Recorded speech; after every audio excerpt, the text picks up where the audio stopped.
O prefeito continua lá, sendo o prefeito popular, que o povo gosta.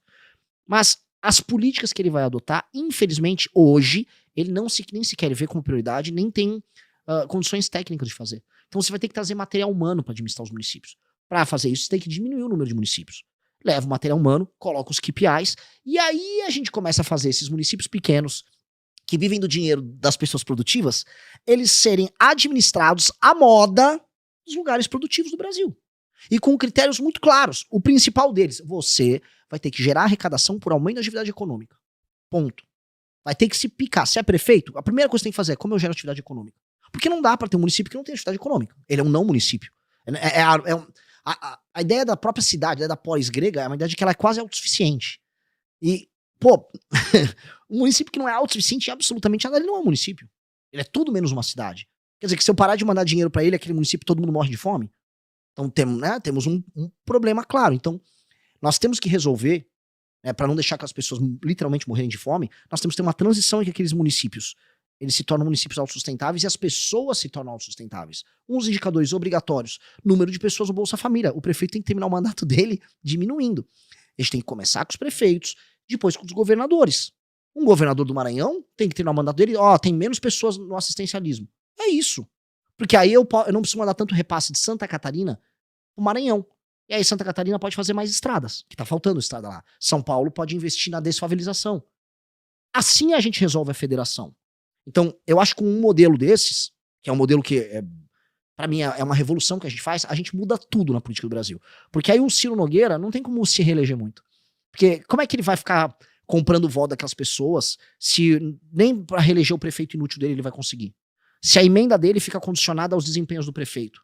Aí não tem a utilidade desse cara. A utilidade que ele tem. Porque na prática a força do político do Centrão é a força que ele tem em mandar recurso e comprar apoio na base dele. Essa força se torna, assim, quase inútil. E aí você começa a ter uma melhora na representação. Outra coisa, a gente fez um estudo com os pesquisadores nossos na revista Valete, mostrando que existe uma correlação direta entre IDH e voto no Centrão. Correlação negativa, né? Quanto mais baixo o IDH, mais voto no Centrão. E quanto mais alto o IDH, mais as pessoas vão votando em candidatos de opinião. Isso é uma grande notícia. Porque se a gente vai criando atividade econômica nos municípios e melhorando o IDH daqueles municípios, as pessoas não vendem o voto. Vendendo menos o voto, elas têm um voto mais consciente e a qualidade da representação melhora. Então, isso é uma revolução política que a gente faz. E eu tô tentando pregar isso para todos os lugares que eu vou, porque isto muda o Brasil no longo prazo. O resto, o Xandão é um problema agora, é um problema imediato. Isso aqui é o problema, é o nó do Brasil. O nó do Brasil para resolver, para um cara aqui em São Paulo ter uma startup e que ela vai ser funcional, e que os marcos regulatórios vão funcionar, e que o país é funcional, que os juros não vai ter um gigante, esse país só vai existir se a gente resolver esse assunto. Cara, e sua visão sobre emendas parlamentares, né? Porque o que se ouve bastante atualmente é que o legislativo ele foi enfraquecido em termos de poder político, já que muitas vezes decisões são tomadas lá, elas acabam sendo barradas pelo poder judiciário, pelo STF, só que eles estão mais fortes em termos econômicos, haja visto o aumento de emendas parlamentares, com orçamento secreto, outros nomes, né? O pessoal fica mudando isso para pegar usar de um certo eufemismo. E é um dinheiro que costuma ser muito mal gasto. Eu lembro quando eu era militar, em 2012, teve um deputado que ele destinou uma emenda parlamentar para o quartel fazer uma nova quadra de futsal. Aí foi muito legal para o quartel, mas eu pensei, porra, será que esse é o melhor uso desse dinheiro? Não quer dizer que, eu não sei se a quadra ela ficou superfaturada, provavelmente não, foi feita certinho, mas mesmo assim, era para ter a quadra dentro do quartel? Pra, cara, 100 pessoas usarem? Não era melhor isso estar fora? Ou será que era a quadra que era necessário, não é uma outra coisa? Então parece que é um dinheiro que ele é muito bom pro político, porque ele vai lá e faz uma praça e bota a faixa dele falando, essa praça foi feita pelo deputado Joãozinho. Mas não parece ser usado realmente pra fazer o Brasil melhorar. Sim. Só que, e aí se você tira isso da mão do político também, cara, você compra um inimigo, né? Sim. Como funciona na tua cabeça? Como é que seria o melhor uso desse dinheiro? Num país em que tudo está resolvido, a emenda parlamentar ela tem que deixar de existir. Ela é uma aberração brasileira. Mas na transição que a gente precisa fazer até lá, não. Porque simplesmente um político do Centrão não entende política sem emenda. E o povo, nos municípios dele, acham que a função do deputado é fazer uma obra com a emenda dele. Essa é a relação. As pessoas. Você entende? Não existe na experiência de um eleitor de Imperatriz do Maranhão a ideia de um deputado que tá lá em Brasília passando projetos de lei e andando com uma agenda ou barrando projetos no governo. Isso não existe. Isso não é um deputado. Isso pode ser sei lá, uma pizza, isso pode ser uma garrafa d'água. Isso não é um deputado. O deputado é um cara que é um. Que faz uma obra aqui perto de casa. Isso. E a galera, homem bom! E depois te arruma um empreguinho. Essa é a função social do deputado. A gente vai ter que fazer uma transição de um modelo que é coronelista do século XIX, porque isso aqui é o modelo do século XIX, que o político ia lá, aquela coisa meio Odorico Paraguaçu, eu gosto do meu povo aqui, toma aqui, ó, vai fazer a feira com esse dinheirinho, toma umas telhas pra tua casa. Eles só adaptaram isso ao orçamento federal. Só que hoje, né, as emendas estão na casa dos 60 bi. É muito dinheiro, muito dinheiro. E o governo tem pouco gasto discricionário, que é o gasto para ele fazer investimento, e boa parte disso vira emenda.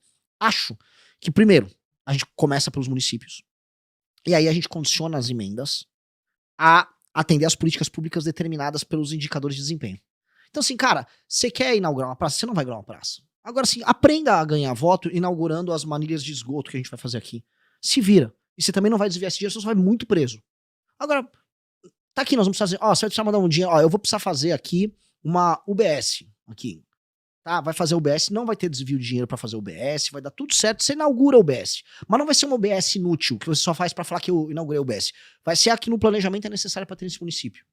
E vai ter que ser isso, infelizmente. Entendeu? Então, porque no fundo, o que o político quer com a emenda? Ele quer desviar o dinheiro e quer encontrar o eleitor. E falar pro eleitor que ele é muito bom. A gente vai proibir ele de desviar o dinheiro e a gente deixa ele encontrar o eleitor. Ó, pronto, encontra o eleitor. Oh, você é bom, homem é bom. Até a gente alterar a correlação de forças do Congresso e acabar com essa babaquice. Agora, pegando o ponto da segurança pública, porque dentro das demandas do brasileiro hoje em dia, essa se tornou uma das principais, né? É um problema grave. O Brasil, inclusive, tem organizações criminosas que os Estados Unidos querem classificar como terroristas. Eu já visto aí o PCC, o Comando Vermelho, por exemplo. Como é que é a tua ideia sobre isso? Essas organizações têm que ser classificadas de fato como terroristas?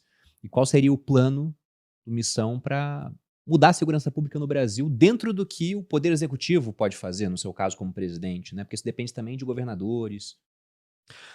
A classificação como terrorista, ela começou a ser usada pelas pessoas muito porque ela é fácil, é uma analogia fácil. Tipo, um terrorista é alguém claramente que eu tenho que combater de um jeito mais intenso. Então todo mundo entendeu. A ideia do direito penal do inimigo que a gente defende é basicamente isso, só que o conceito não é classificar como terrorista.